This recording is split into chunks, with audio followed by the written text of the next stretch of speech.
Hey, what's up, everybody? Good afternoon. It's your boy, Pigskin Pete. Happy Thursday to everybody. Very, very pleased that you could join me on this fine Thursday evening to talk about some college football. Now, we had some games today. I'm sitting here watching Cincinnati get spanked. Boston College get spanked by Cincinnati. And, of course, Tennessee and Indiana is coming on right now. Of course, this is a call-in show, either done on Thursday or Friday night every week. Of course, I chose Thursday night for this week. But if you want to call in, the number is 864-207-4522. It's right there on the screen where you can see it.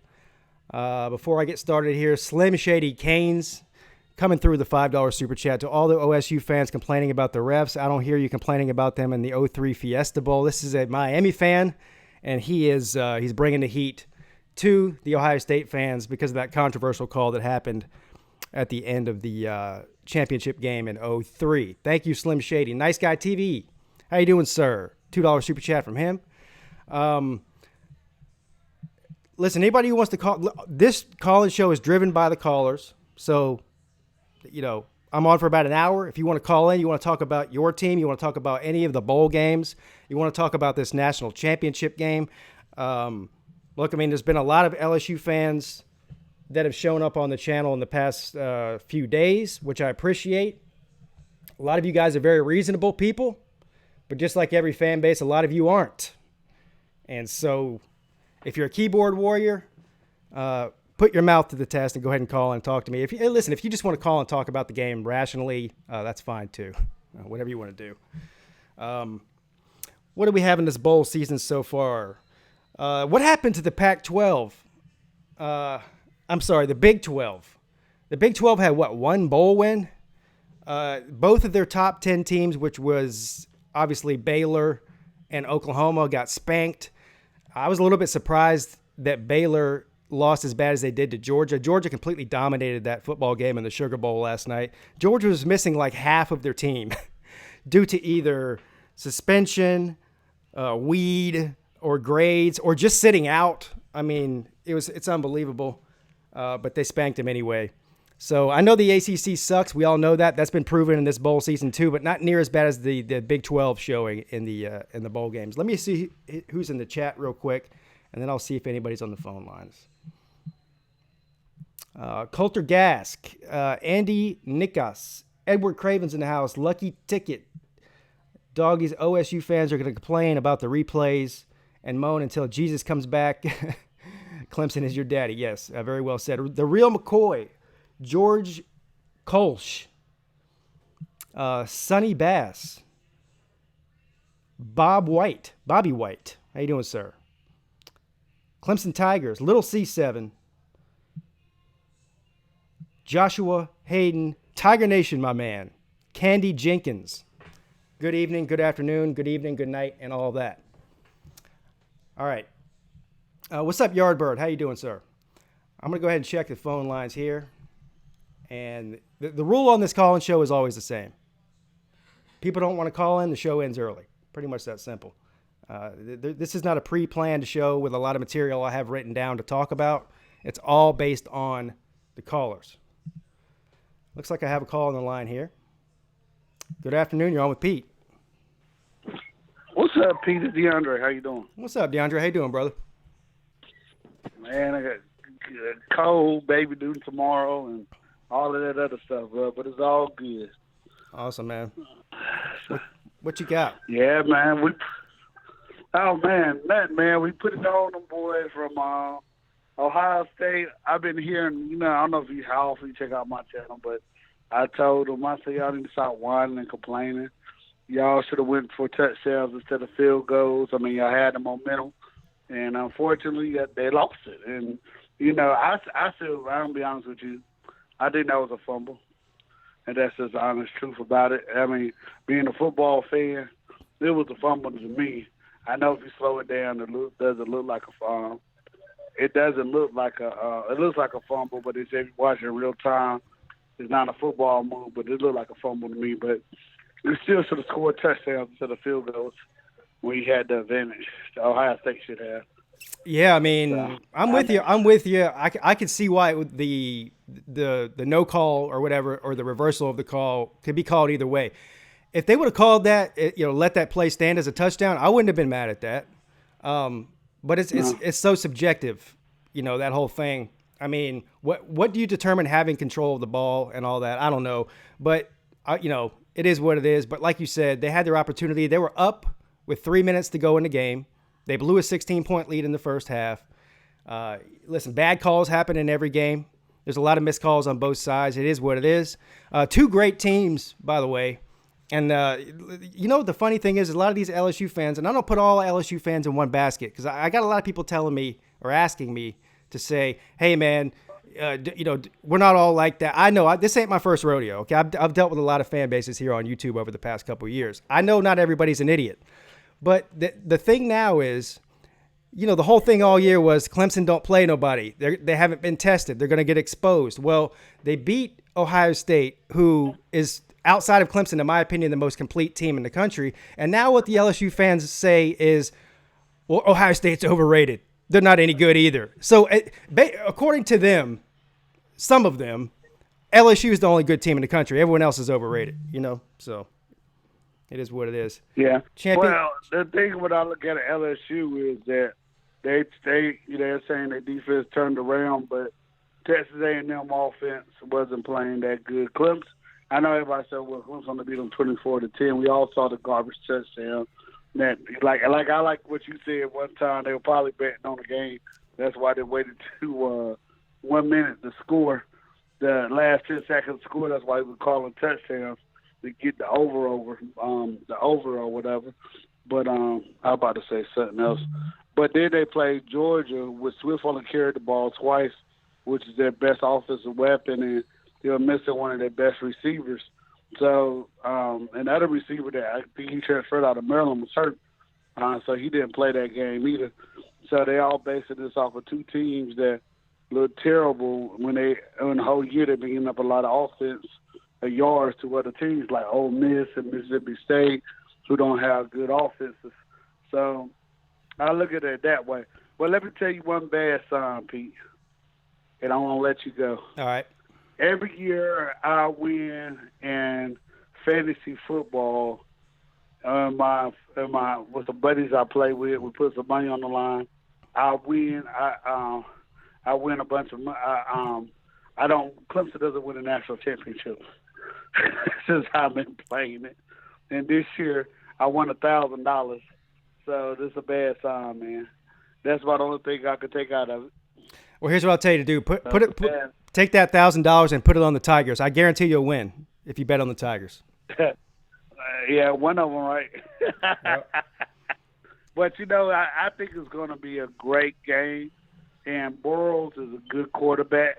What worries me is that K.J. Henry and Xavier Thomas and Mascu have not stepped up this year. No. Now, I know Xavier Thomas has suffered some concussions, but when I saw Mason starting over Kevin Henry when the season started, I said he's not developing the way he's supposed to because he was the number 10 player in the country coming in. He had red shirted him for him to get bigger and stronger. So that tells me that he's not developing the way that he's supposed to. And then also Mascu, I think he's number 7 right now. Everybody was big on him. They said that he just needed to build up some weight. Even Farrell, who's in the pros now, was saying this guy's the truth around the corner. I don't know what the issue is because they're not maybe could they play in a 3-5 instead of a 4-2 or a 4-3. Maybe that's what their issue is because they got to play a lot over the guard and maybe they get double team a lot. But those guys, for close to the win, to me, got to set up because you can't blitz that guy the whole game, and that's what I'm looking at. Yeah. The offense is going to be fine. It's going to be a shootout. But those guys don't step up. And I don't know why Andrew Booth doesn't get a lot of playing time as a cover corner because you're going to need him this game. My fear is those receivers get on Turner or Muse and they'll get burnt. by those fast receivers that they got, all that tight end, Monster son. That's my biggest fear right there. Yeah. We'll see what happens. I agree. I think it's going to be a shootout. And I also agree about Xavier Thomas and KJ Henry been a little bit disappointing this year. I thought Xavier Thomas was going to be an All-American this year before the season. So. Well, you had to sit out 2 games because of that. I think he went to Mr. Warford game and whatnot. But I think a lot of it has to do with that when those defensive, with it being you only playing 1 defensive tackle and 2 defensive ends in that formation. It allows a lot more double teams or a little bit more help. Yeah. And that's one of the issues. So, I mean, Dobbins back in the day, you remember this is the scene that he busted out on against Oklahoma and Alabama a couple of years ago. And he turned that into a second-round pick. I don't know if he's still in the pros right now with Tennessee, but, I mean, remember this is the time that he busted out. And this is when we start hearing about Austin Bryant.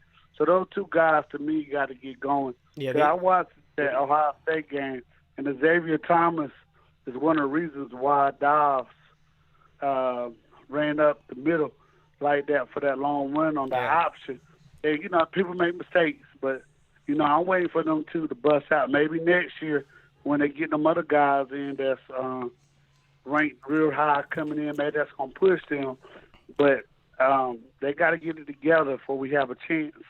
But all right, Pete, man, I've been listening to the show, brother. All right, man, I appreciate the call, brother. There you guys have it. That's DeAndre Crawford, fellow Clemson fan, frequent caller into the show as well. Thank you, sir. Hey, Slim Shady Canes, I see you on the hold. I'm going to pick up this other one first, so don't hang up, sir. I'm going to get this other one first. Good afternoon. You're on with Pete. Hey, Slim Shady Canes, hold. I'm going to pick up. Hey, hello. Hey, what's up? Am I coming through okay? Yeah, you're good. All right. Yeah. Who do you got your money on winning? Well, I'm not betting on it because I don't ever bet on Clemson games superstitiously. I don't know if you saw my previous video or my original video. I have Clemson winning a close game. But listen, I would be surprised if LSU won. As much of a homer as I am realistic.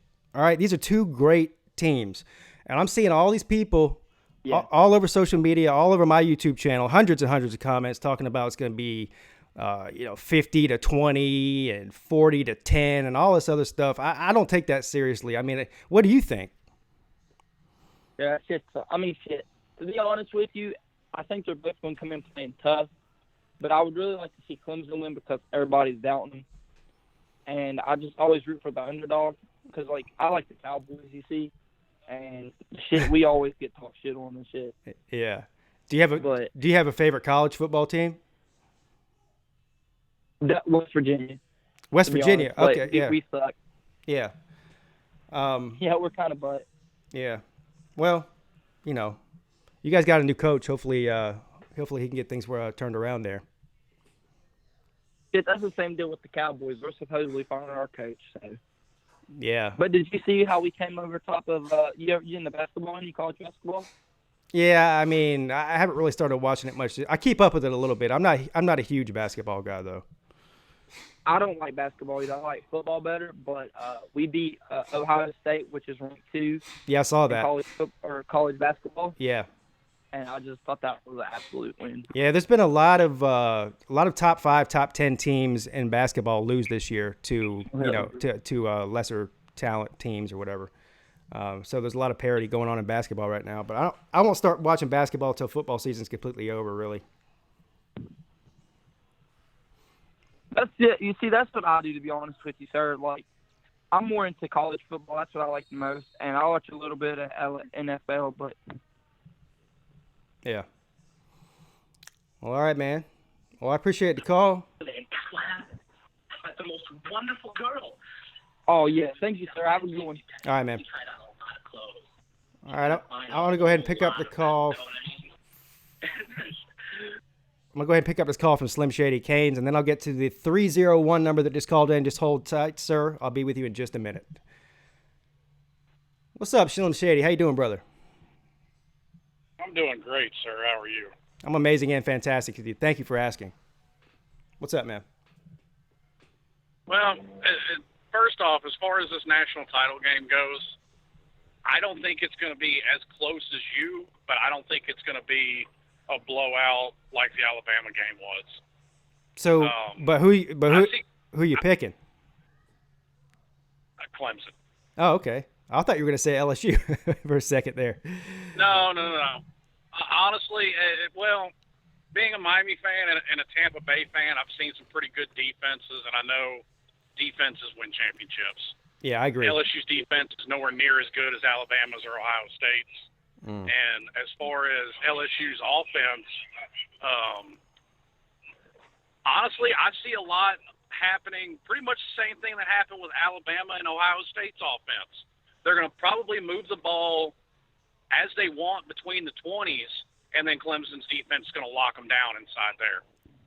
Yeah, that's been Clemson's bread and butter all year. Honestly, they do let the teams move the ball on them, but they're very stingy in the red zone. And most of the it's a real bend don't break. Yeah, most of the turnovers we cause are also in the red zone. That's where this and that's a product of, last year it was our defensive line that was getting all the hype, and of course they went off to the NFL. Now it's the back seven, so these cornerbacks and linebackers are having a field day in a tight field, short field. Yeah, I completely agree, and like I said, I don't think this is going to be a blowout. I think LSU is going to score points, but it's going to be another one of those where, similar to the Ohio State game, I think the pressure is going to cause Joe Burrow to make some mistakes, and it's probably going to cause Ed Orgeron to make some mistakes, to be honest with you. Yeah, I don't know whether they've had to play from behind at all this year, have they? I don't think they have. I don't think so. I mean, they may have been behind at some point in the Auburn game, but it would have been early in the game. Yeah. Yeah, and obviously Clemson's first time playing from a multiple touchdown deficit was against Ohio State, and they responded well. I was happy to see that. I was happy to see Trevor Lawrence put the team on his back and go out there and win the game. They didn't fold. And believe me, they were, Ohio State, they were no joke, man. They were bringing the heat, and they were hitting him hard, and he responded. So that was a good sign to me. And I agree with you. I think the defense is, and a lot of LSU fans don't agree with this, but that's fine if they want to think that. But I'm telling you, Ohio State's defense is better than LSU's, and Clemson's defense is definitely better than LSU's, and I think that's going to be the difference.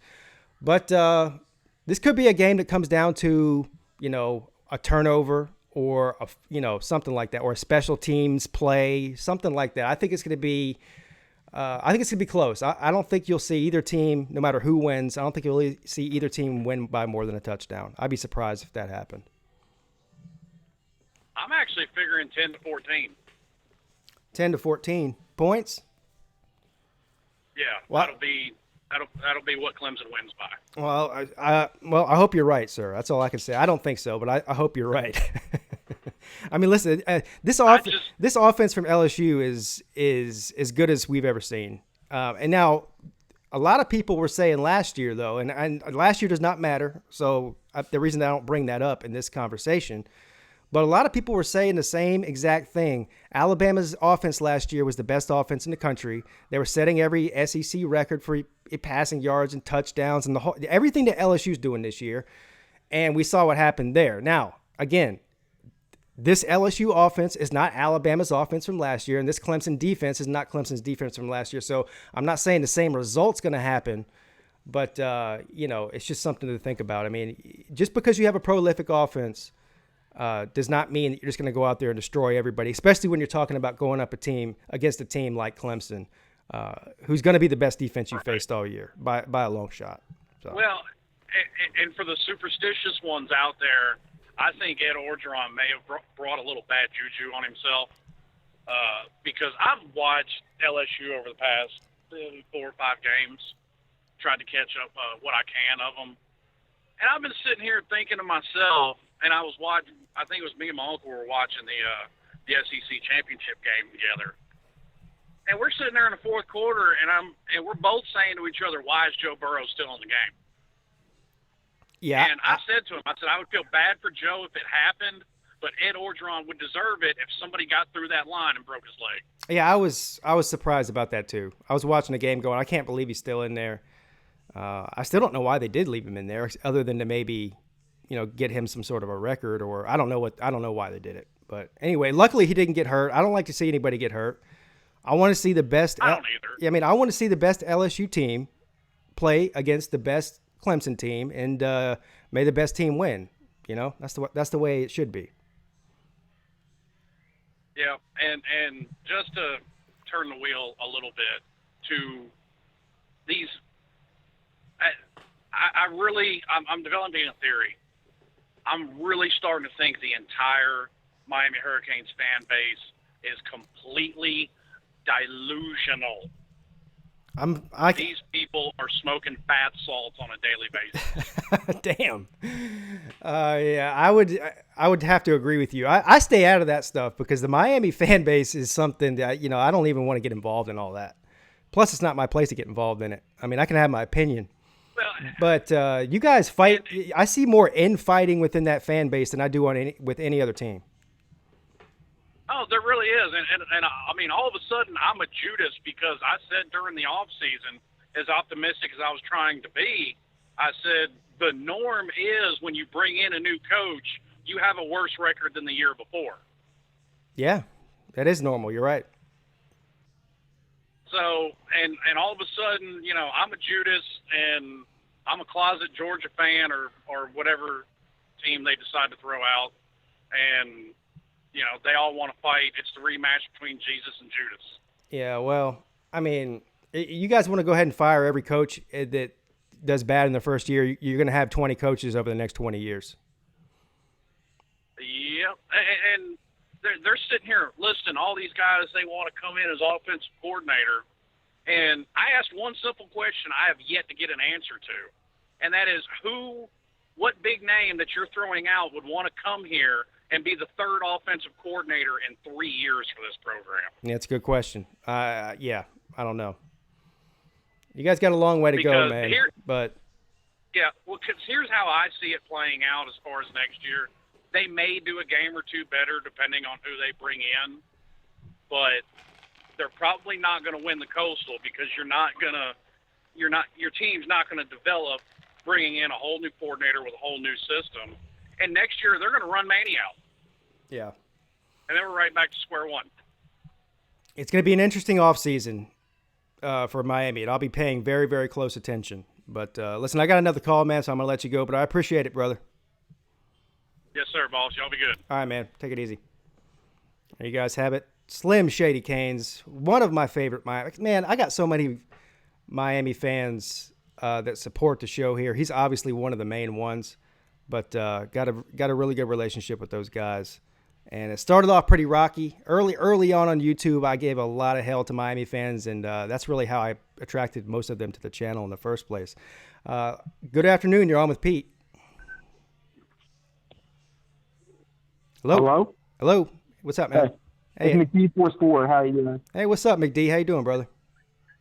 I'm doing pretty good. I'm just calling to congratulate you on making the championship. I'm so happy Clemson beat Ohio State. You guys made Justin Fields and Chase Young look overrated. And I knew Justin Fields was overrated because J.K. Dobbins, who I think is probably the best running back, I think he's better than ETN, honestly, is basically bailed them out against Wisconsin and Penn State. Almost bailed them out against Clemson, but unfortunately Justin Fields just threw too many interceptions because he's overrated. So I'm really happy you guys got the win there because I was pulling for Clemson in that game because I can't stand Ohio State. So I'm just very happy about that. This championship game, though, I have no idea who I'm picking because I think LSU is going to score points. I know defense wins championships, and Clemson clearly has a better defense. But I know LSU is going to score at least probably 28 points on y'all. So I think it depends how many points Clemson scores. If Clemson can get in the 40s, I think they win. If they can't score more than like 35 points, though, I think you guys might lose. Okay. I'm leaning. But I have no clue who I'm going with. But if you guys can't score 30 points, you're definitely losing. But I think if you guys can get to 40, I think you guys will win. But it's going to be interesting to see how Joe Burrow and this LSU offense looks against a Clemson defense that, in my opinion, is the second best defense in the country, behind Auburn's defense, because Auburn held them to 23, and I don't think Clemson's going to hold them to 23. I think LSU is going to at least score 27. So we'll see what happens. Yeah, I don't think they'll hold them LSU to 23 either. But I just don't. I don't see really much of a scenario where they can stop Clemson either. That's the reason I think it's going to be high scoring. And I think it's going to come down to a stop or two on defense for Clemson, or maybe a turnover or something. But yeah, I agree with you. But I still think I say 45 to 40, 42 to 38, somewhere in that range. I think you're going to see both teams score in the 30s at least, and maybe one team in the 40s. This whole 60 to 25 and stuff is complete and utter nonsense from the LSU fans. Yes, I mean, that LSU fans are sounding like Florida fans, because Florida thought that they were going to blow out Virginia, and I was like, there's no way you guys are going to blow out the Virginia Cavaliers, which made me look pretty good. But two other reasons why I wanted to call you. As a Maryland fan, I wanted to sound off on Ole Miss's new hire as defensive coordinator, DJ Durkin. Yeah, I wish the best for DJ Durkin. But as a Maryland fan, I'm never going to forgive him for what happened with our program under him. Yeah. But I wish him the best, but I can't forgive what happened. And then one other thing about the Miami Hurricanes, to piggyback on the last caller, when they do conference realignment, I think the Conference USA should go for Miami. I think Miami would be a great addition to the Conference USA. They'll be in the middle of the pack. Because the Conference USA is kind of top heavy, so there'll be all the bad teams. Maybe they'll pull off an upset against FIU or Louisiana Tech or somebody every now and then. But I think Miami will be a great addition to the Conference USA. Thanks for taking my call, Pigskin Pete, and go Terps. All right, man. Thank you. So the synopsis of Mick D Sports 4's call there was he can't stand Ohio State. That's pretty clear. And obviously he has a problem with Miami too. He was throwing some shade at Miami there at the end. Didn't expect that or see that coming. Nice Guy TV with a $2 super chat. Thank you, sir. All right. If you want to call in, what time is it? 7:30. Got about 30 more minutes. The phone lines will be open. If you want to call in, the number is 864-207-4522. It's very interesting that no LSU fans have called in yet. I know you're on here watching because you're typing constantly. My phone's constantly blowing up every 2 seconds with your comments. So go ahead and call in. I won't bite, I promise. Let's see who's in the chat here real quick while we're waiting on a phone call. Maybe I'll answer some questions in the chat. See what you guys are talking about. I see Mark Rogers TV's in the house. What's up, Mark? How you doing? Ashley Snell. Jaleel Johnson made it. Luke Newman says, I'm an LSU fan, but I have it as a coin toss, honestly. I'm right there with you, Luke. I'm right there with you.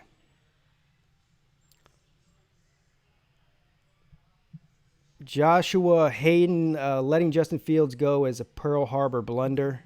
And I'm assuming he's talking about Georgia letting that happen. Yes, that was.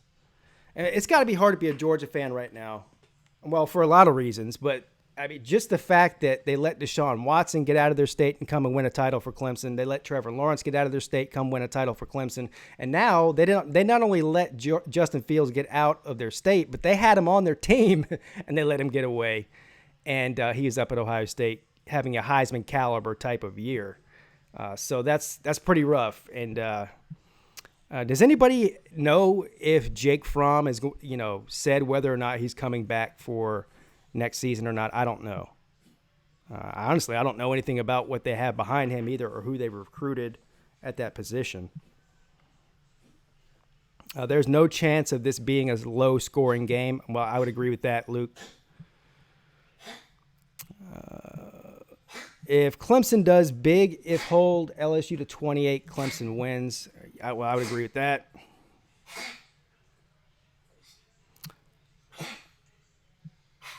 Mark Rogers says, I jump in the live chat and instantly I hear McD.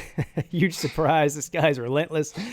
Yeah, he's a YouTube connoisseur. is the way I like to put it. He likes to call into all the shows, and I appreciate the support too.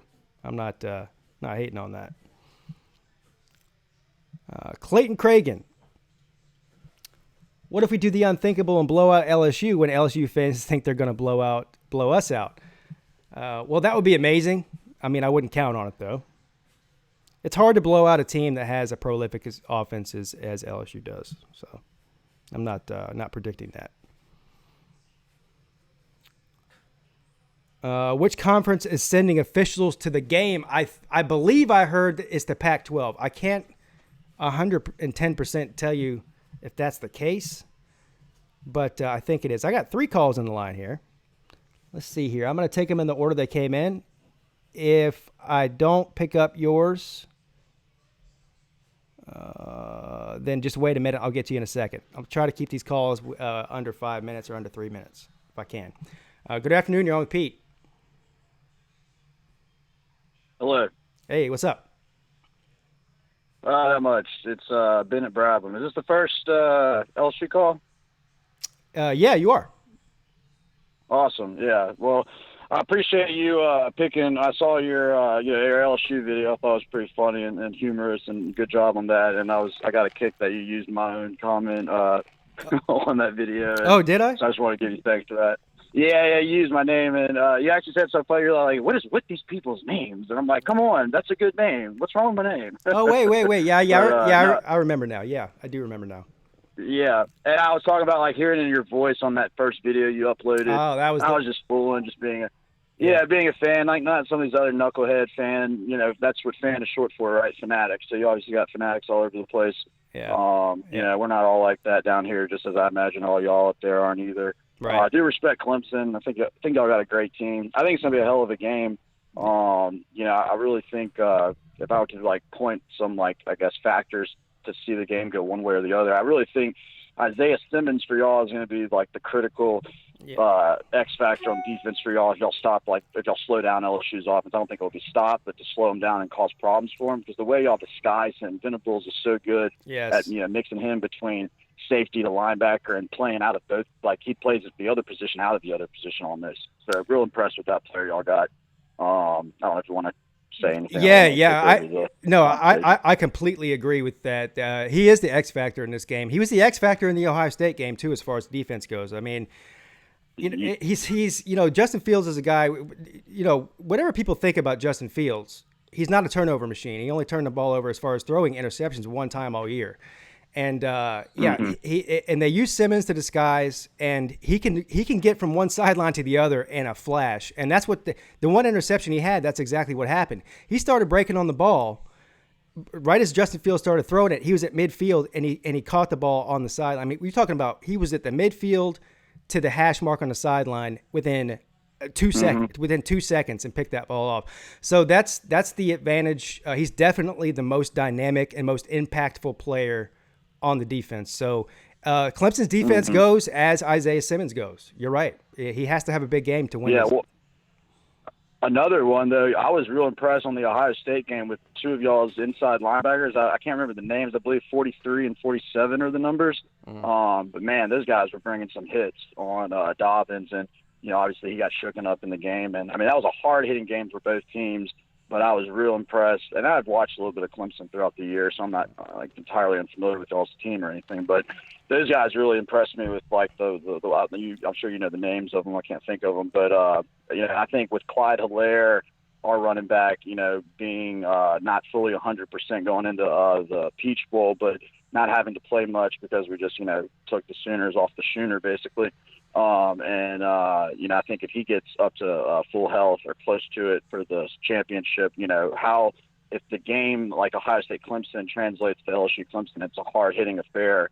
Will he be able to stay in the game? Will he re-aggravate that hamstring? Right. You know, I think that's another kind of X factor consideration. And then for LSU, I think really I know it's easy for people to kind of dismiss our defense, but you know, we're the first team in the poll era since 1936 to play 6 AP top 10 teams in one season, and y'all are going to be our 7th. Yeah. You know, that's insane. And we won all those games, and we're still undefeated, obviously. So I feel like, one thing about the defense is we really have had injury shakeups and lack of 100% health all the way through the year, really going back to Texas. Like, we were healthy prior to Texas, then we got banged up in Texas, and it lingered for a lot of players throughout the season. You know, we had a player, one of our lead blitzers, Michael Divinity, was released, and now he's reinstated. He will be playing in the national championship. So now we have a new good kind of blitz. He'll be utilized on blitz packages by LSU, so that's a name to keep an eye on. But really, the poison for teams that play LSU, because LSU sets the tempo with their passing offense. Teams at some point feel like they have to keep that pace, so they revert to passing as well. Derek Stingley Jr. is not a freshman to think you can pick on, or Fulton for that matter. You know, we have these two corners that are lockdowns, and you really have to pick your poison. And I know y'all have great receivers as well. Derek Stingley, I mean, I've never seen a freshman with his skill sets, especially at that position. And this dude is legit. So, like, I will call Derek Stingley as a true freshman an X factor for LSU going into the national championship game. I don't know if you have any thoughts or anything. Yeah, I mean, both of these offenses are elite, like you said. I mean, if Clemson is not able to make Joe Burrow uncomfortable, then he's gonna have a field day. I mean, he's that good. But you know, the same. You know, it's a mirror image situation on the other side. You know, Trevor Lawrence can completely destroy people too, and obviously we have. You know, an NFL running back there, ETN, who can kill Louisiana product. Louisiana, yeah, man. And so I think it's gonna be a great game. I 100% agree that LSU should be favored in this game, as they are in Vegas for all the reasons you just stated. You know, all the top 10 teams they beat this year, and you know, obviously their performance against Oklahoma was unbelievable.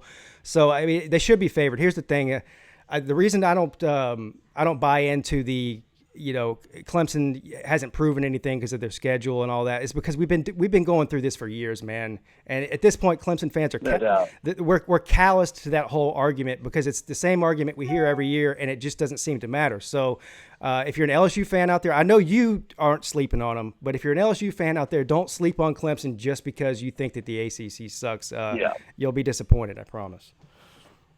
I completely agree, and I heard Dabo, who I'm a huge fan of, and I really respect y'all's program. I think y'all done tremendous things, what y'all built, and I kind of like correlated y'all's rise to that Peach Bowl against us back in 2012, 2013 when y'all knocked us off. That was a hell of a game. I was there, and I just kind of was like, wow, like that was like Clemson's kind of like springboard in my mind. I saw it to where they are today, and I was really respectful of that. And I respect Dabo as a person, a coach, a man, all these things.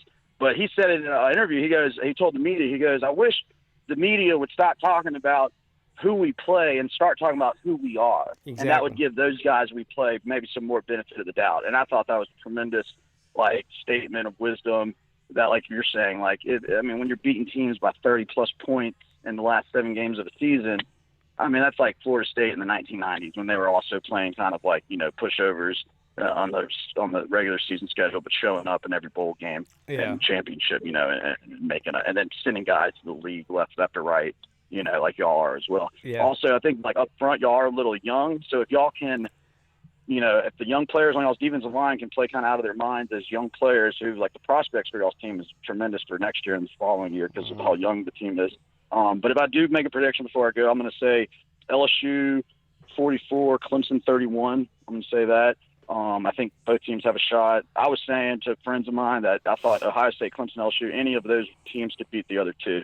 I do genuinely believe that. So it's just a matter of who shows up, who's got the motivation, who's got the game plan, and who's going to make the big plays when it matters. But appreciate the feature of your video of my comment, and I just discovered your channel, so I'm a new subscriber. But keep doing what you do. It's good work, and I've enjoyed it. So. All right, man. Thank you for the support. I appreciate the call, man. Thank you.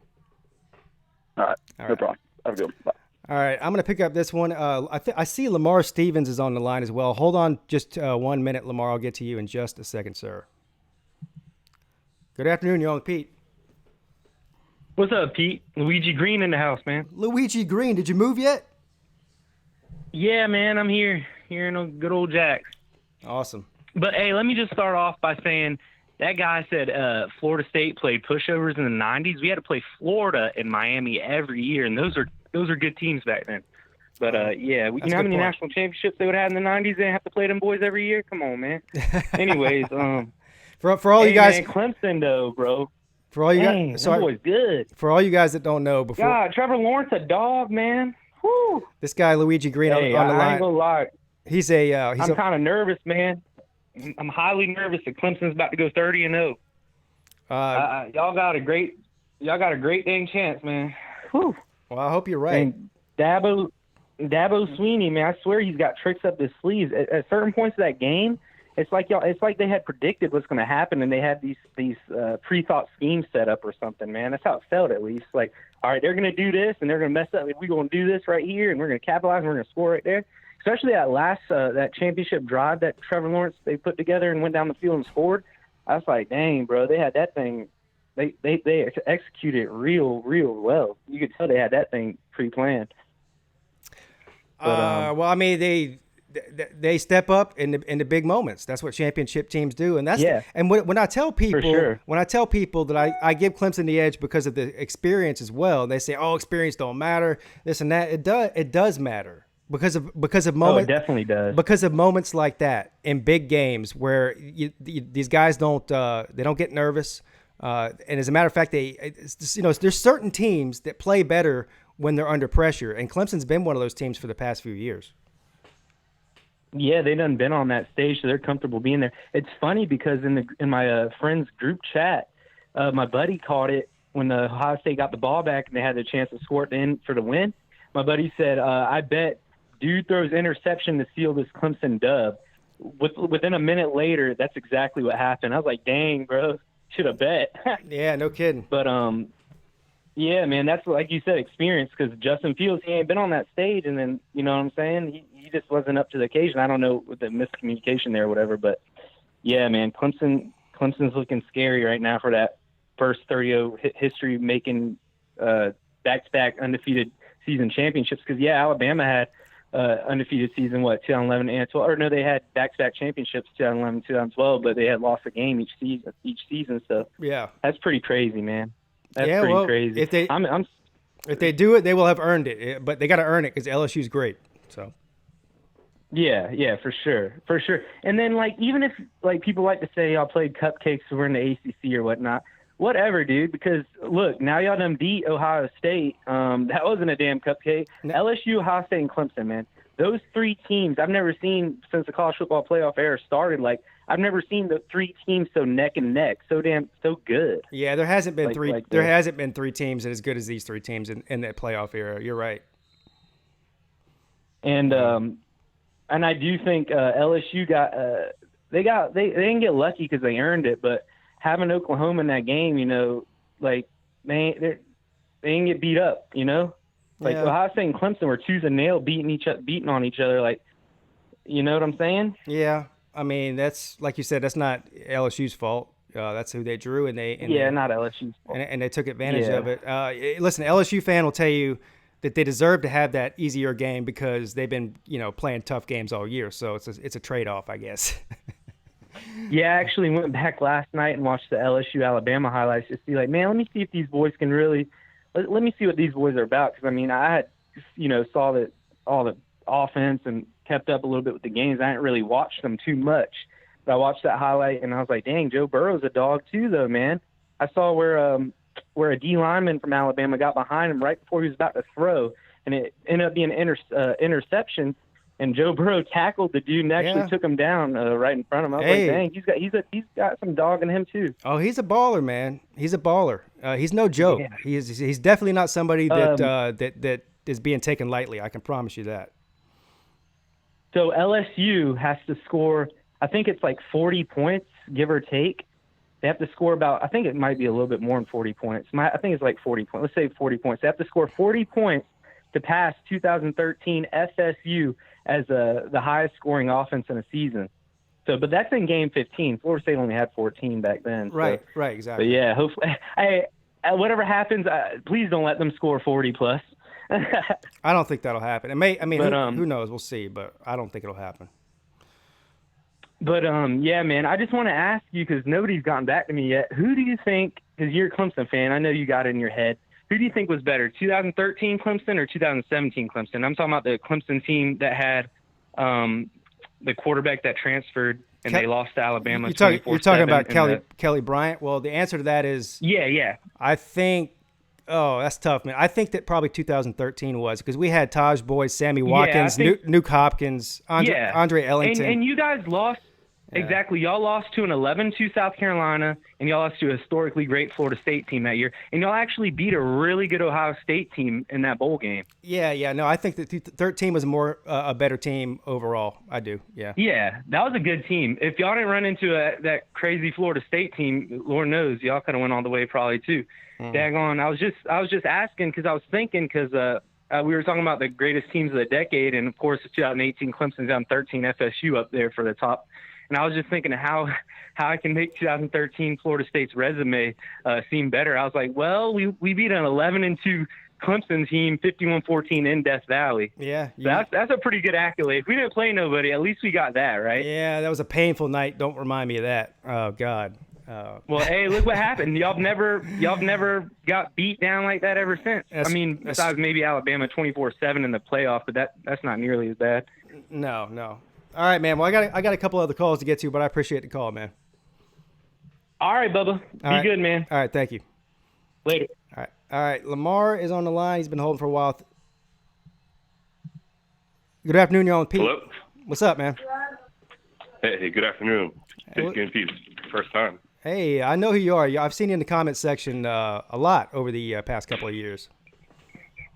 I dabble. Yeah, I just wanted to talk about maybe some of the strengths and weaknesses that I see in these teams, and kind of like some perception, like how we look at these two teams skill set wise. Okay. Because I feel like sometimes when people are like really confident about certain players on their teams, and you start sipping the homer juice a little bit, right? You think that they're not going to pass on this guy. They're not going to pass on Derek Stingley. No way. Don't even try to throw it that way. Yeah, I mean, we heard the same thing about Chase Young in this last game, right? There's no way Clemson's going to be able to slow down Chase Young, and they pretty much shut him down. So I hear what you're saying. Well, there comes a point in time in the season where you're playing against teams that are so good that they're going to try that guy anyway. Like, all right, you're so good, be that good every play. Right. Show me, Yep.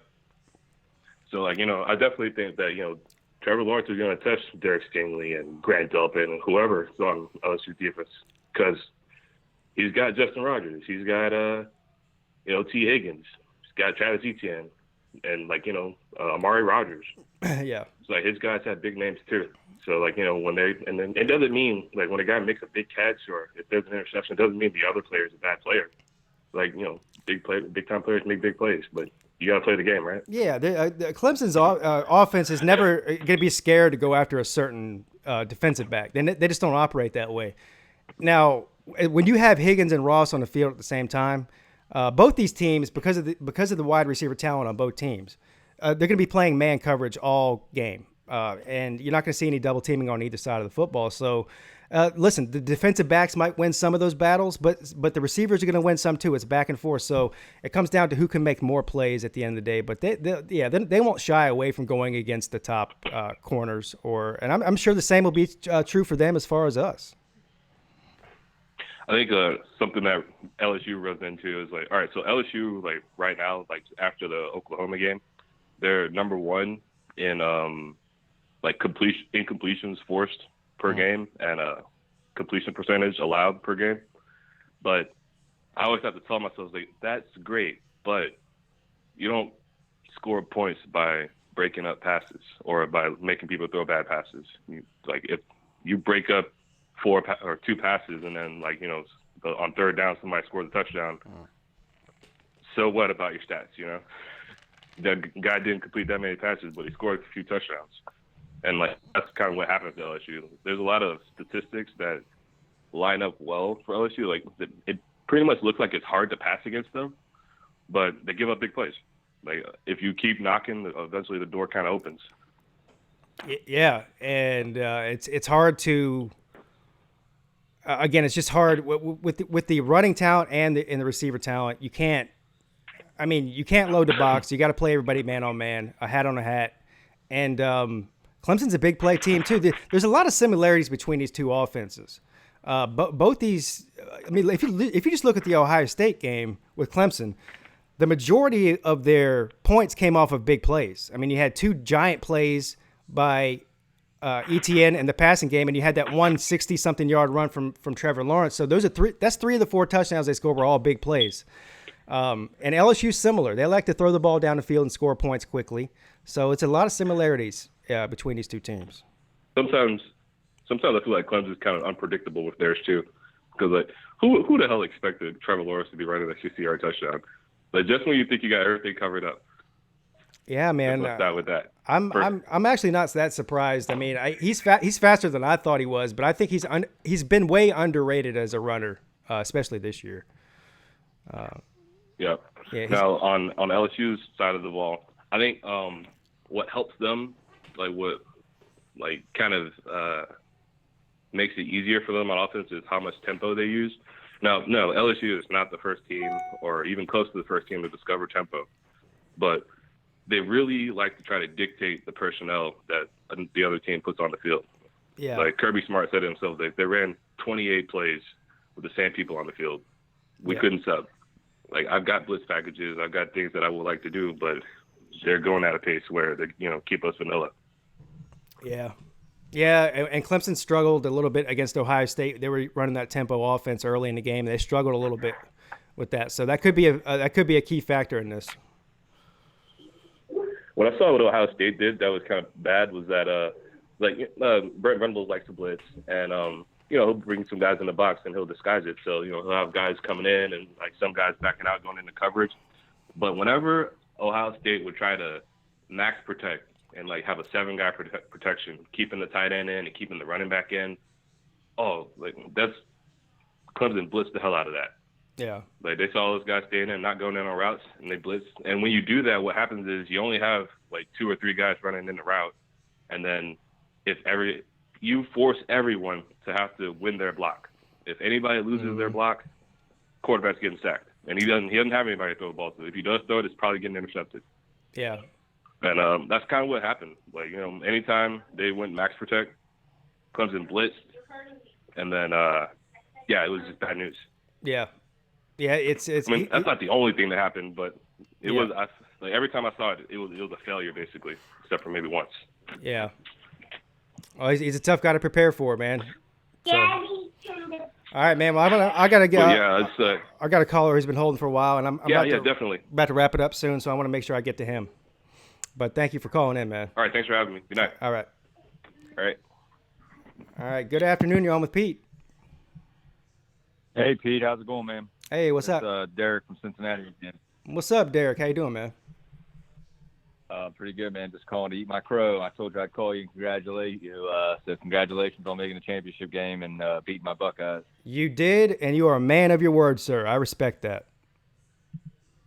Absolutely, man. I think we earned a little bit of respect from you, though. The whole daddy thing. I mean, yeah, you guys still beat us, but I think we earned some respect in that game. Yeah. After that 31-0 a couple years ago, I think we probably had you on the edge of your seat and probably shitting bricks for about 26 minutes of that game.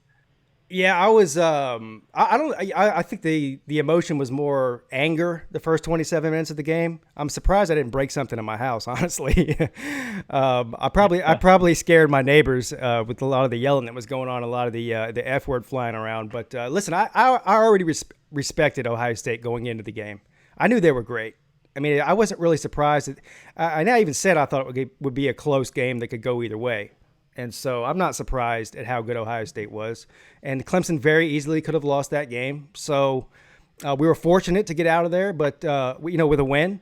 But at the end of the day, a lot of controversy about this call or that call, all that. But at the end of the day, Clemson made the big plays when they needed to make them when the game was on the line. And that's exactly it. And that was the difference. So, but yeah, that's exactly it.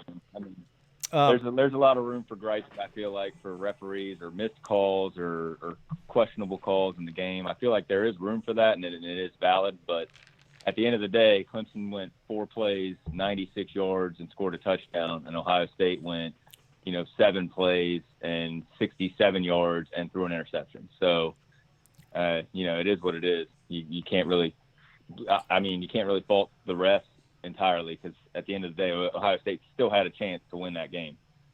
Yeah, and I really think the difference was what I thought it was going to be, and that is was the coaching. And I'm not saying that Ohio State doesn't have great coaches, but I mean you saw the difference in the Clemson defense after halftime adjustments in the second half as compared to what they were doing in the first half, and also just some of those two interceptions that Justin Fields threw. One of them was probably actually more of the receiver's fault, not Clemson doing something great.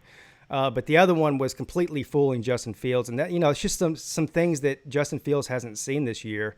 And of course, Clemson, you still got to make the play. Simmons made a great play on the ball and he made the play. But I think that was just a very, very slight edge was the coaching for Clemson. And that's what ended up being the difference there. Yes, I definitely think that people underestimate Isaiah Simmons a lot, and I think Fields definitely underestimated him because not a lot of people remember that he came to Clemson as a safety, and so he knows how to play that middle and deep half of the field. He's not a big, lunky linebacker. He's a tall, rangy, super fast player that can cover 50 yards of the field in a matter of 4 or 5 seconds. It's crazy the closing speed he had on that pass.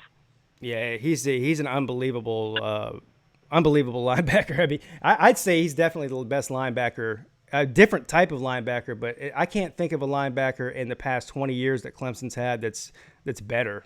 And he can play defensive line. He can play linebacker. Like you said, he spent 2 seasons playing safety primarily. So, yeah, he's a freak.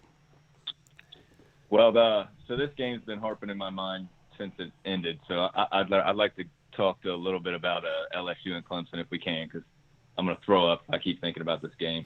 Yeah, man. A lot of LSU fans are calling Ohio State trash. They're trying to diminish what Clemson did, right? So they're saying Ohio State was overrated. We would have beat Ohio State 50-10, and you guys, only beat them by 6 points. All this and that. So what do you have to say to the LSU fans that think that Ohio State's crap? Let them have it. I think that's a fallacy, a huge fallacy. I think that they're hoping that that's the case. Now, before I go too far into that, I do believe LSU will win, and I'll line out why I think that. But thinking Ohio right now, Clemson has the best win of any team in the country. They have the best win of any team in the country. They beat what I still feel like is probably the best, most complete team. I feel like that's splitting hairs between Ohio State and Clemson. Just like I felt like it was before the game. A couple dropped touchdown passes and Ohio State can win by 14 in that game. So LSU fans wanting to feel that way, that's probably trying to give themselves some added hope. But I don't really feel like they need it. What I saw from Clemson in that game against Ohio State was they struggled to generate pressure against a good offensive line without a blitz. And when I look at LSU, I see better receivers than Ohio State has, and I see a better passing quarterback and a more mature quarterback and a more poised quarterback at reading where a blitz is coming from and throwing into the blitz. There were so many times in that game when Clemson brought the blitz and had Justin Fields just gripped it and ripped it and thrown it where the blitz came from. There was an open receiver there, but he didn't. He held the ball. He scrambled around. He tried to make something happen. And I just feel like Joe Burrow is not going to be doing that. I feel like he is going to, diagnose it and throw it where your guys just left. Fair. That's fair enough assessment, and I actually agree with you on that point, which is why I think that LSU will score more points on Clemson than Ohio State did. Now, here's the other part of that. Do you think that LSU's defense has a chance to slow down this Clemson offense? So that's the thing. I don't really know, man, because they couldn't slow down Alabama, and I would say that Alabama was probably on par skill-wise at the skill positions with Clemson, and they could not slow them down. They gave up 45 points, but they scored 48. So I don't know, though, because it does kind of seem like the last 5-6 games, LSU's kind of turned a corner on defense. I feel like they match up really well man-to-man with your wide receivers on their cornerback positions, and they have a really good safety. I think it's going to come down to if they can pressure Trevor Lawrence and and spy him at the same time, because obviously we learned the hard way that if you don't spy that man, he will take it 67 to the house. And I feel like that they can. I'm not 100% sure that they will, but I feel like they're capable of scoring more points than Clemson. My gut feeling says that they're going to score more points than Clemson. Okay, that's fair enough. So I mean, like, are you one of these people that thinks it's going to be 20-point win, or are you talking about like what are you? What's your final score prediction? I think it could very easily be 14+. Very easily be a 14+ point win for LSU. I don't think that Clemson can win by more than 7. My final score prediction, it's probably going to change as we get closer to the game. But I feel like Clyde Edwards-Helaire is going to be able to grind out yards against you guys. I feel like J.K. Dobbins getting that ankle really, really slowed down the running game for Ohio State against you guys. And I feel like that your guys is with the blitz, something we learned last year with moving, switching gaps and running stunts and bringing blitzes and heavy pressure, you open yourself up for those big run plays. Dobbins does not have top-end speed. Like, I feel like Edwards-Helaire has a little bit more top-end speed than him. Mm-hmm. So I feel like if you guys leave gaps and leave holes that are even just ever so slightly, he'll break it to the house. So my final score is probably going to be I know you just said that you don't think that either team's going to score in the 40s, but I think LSU is going to score probably 42 to 45 points. Okay. And Clemson, I feel like they're going to score probably 31 to 34 points. Okay. So you're thinking about a 10 to 14 point swing there. 10 to 14 point game for LSU is what I feel like now, but I mean, that's liable to change. But after seeing what I saw with your guys' defense, your cornerbacks, they're not really lockdown cornerbacks. They're more, playing space and make, good tackles in space. Corners, your safeties are very prone to be beat by post routes and flag routes. I don't feel like they have the matchup abilities and coverage to cover the LSU receivers down the field, and LSU loves to throw that ball down the field, man. Yeah, I know they do. They're really good. Yeah, and Burrow's on. All right, I mean, I disagree, but I don't, I don't begrudge you for your opinion. I mean, you're an unbiased person because you're not a fan of either team, so I can respect that opinion. I have a hard time even wrapping my head around Clemson losing by 2 touchdowns or more. But hey, we'll see what happens. I could be completely wrong. Yeah. I mean, I was completely wrong in that last game. Of course, it looked like I was going to be right in the first 25 minutes of that game. The losing Sean Wade, man, that killed us. That absolutely kills our defense. If you go back and watch the Michigan game, Sean Wade didn't play, and Michigan is nowhere near Clemson, and they were having their way with us on offense. They were scoring right with us. Right. So when he got ejected, that was a major. I literally turned around to my son and my nephew and I said, "They're going to start scoring points now." And they said, "No, we'll hold them." And I'm like, "No, they're going to start scoring, and they're probably going to start making some big plays." And lo and behold, big plays killed us. Yeah. All right, man. Well, I appreciate, first of all, thank you for calling in and eating the crow. I mean, most of the people that tune in, they disappear after a loss, and you, like a real man, called in and ate your crow. So I appreciate that, and also appreciate you calling in and giving me your opinion on this LSU and Clemson game. But I'm going to take one more call before I get off here, so I'll have to let you go. Hey, man, have a go, man, and good luck to you and your Tigers. But go Bucks. All right, thank you. Later. All right. This is going to be the last call, guys, because I'm running out of time, but I want to make sure I pick this one up. He's been holding for about 10 minutes. Good afternoon. You're on with Pete. Hey, Pete. It's Coulter. Hey, what's up, Coulter? Now, I'm not going to sit here and just try and say that Oklahoma deserved to win against LSU, because in no shape, size, way, or form did we deserve to win. In fact, I'm going to say this. If we deserve to win that game, South Carolina is a better team than Clemson right now. I'm just saying. Like, we did not deserve to win that game whatsoever. But what I am going to sit here and say is that... Did you just say that South Carolina is a better team than Clemson right now? No, what I said is that if Oklahoma deserved to beat LSU in that game, then South Carolina is a better team than Clemson. I'm basically just saying we did not. Oh, okay, I got you. Sorry about that confusion. Yeah, all right. I am going to say that I've been getting trolled across the internet because I've been trying to defend what OU has done, because everybody has been looking at the fact that Oklahoma has not won a game in the college football playoff. What I want people to be able to look at is what Oklahoma has done, because Oklahoma is one of only 3 teams to make the college football playoff 3 years in a row, the other 2 being Alabama and Clemson. And we're also one of only 2 teams out there who have won their conference 5 years in a row, and you know who the other one is. And on top of that, we've made the college football playoff 4 out of the 6 years, which means we've made the playoff 67% of the time. Do you think it's about time that people actually stop trolling OU just because they can't win a game in the college football playoff? Looking more so at the fact that Oklahoma has made it that consistently. I think, honestly, this isn't about Oklahoma in particular. I think that the Big 12 has a big problem right now, and they've had it for years.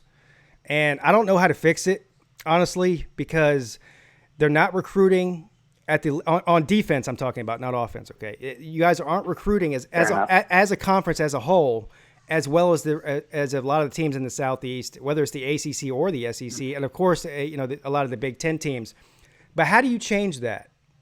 I mean, because if you're a 5-star defensive end or a 5-star defensive tackle or whatever, 5-star linebacker, what makes you want to go to Oklahoma or any of these other Big 12 teams ahead of Alabama, Clemson, Ohio State, Michigan, Georgia, LSU? Well, like you're saying, I think one of the main problems with that is that this wasn't a problem until like 2012 or whatever, which coincidentally happens to be 1 year after Texas A&M flipped from the Big 12, or Texas A&M and Missouri flipped from the Big 12 to the SEC. So I think part of it may be that the SEC now has like recruiting grounds in Texas, and I think that may be one part of it.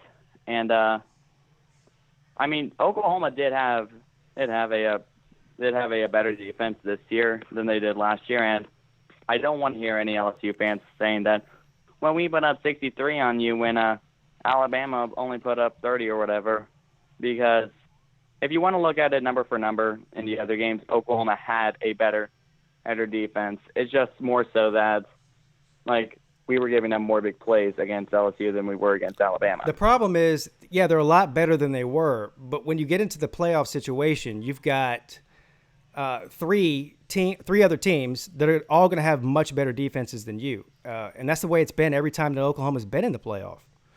That's the difference, though. So, like, you can get through the Big 12 and beat all these other teams just through sheer talent and outscoring them, because they have the same issue that you do. They don't have, elite defenses for most of them. I mean, I think maybe it is getting a little bit better because, Baylor and Texas have stepped their defensive game up a little bit over the past couple of years as well. Obviously, Iowa State's known for, being one of the better defenses in the Big 12. It's not completely terrible. But when you take... And then TCU has been known for their defense for quite a while now. Right, but when you take and you're all playing each other, it's a round-robin deal in the Big 12 because you only have 10 teams. But the problem is when the best team from the Big 12, like Oklahoma has been for a long time now, goes up against the best team in the Big 10 or the SEC or somebody like Clemson, they're completely outmatched on defense, and that's the difference. So that's the issue that needs to be fixed. And I don't think I'm, a genius for coming up with that. I think everybody knows that, right? The question is, how do you fix it, and how long does it take to fix it? I mean, because it's going to take. I don't know how to fix it. I mean, I'm not going to even begin to project my opinion on how to fix it because I don't know. But it's a problem, and it's playing out on the field. I think one of the bigger keys was Oklahoma fixing their own defense, because when you think of teams in the Big 12 Conference, the first team who's going to come to your name is Oklahoma. So I think now that Oklahoma's defense has gotten better, I think maybe it'll, like, the defenses in the Big 12 all around will begin to step up. And I don't actually know fully what's causing the issue. I think it may just be the fact that Alabama Alabama's been a dynasty for so long.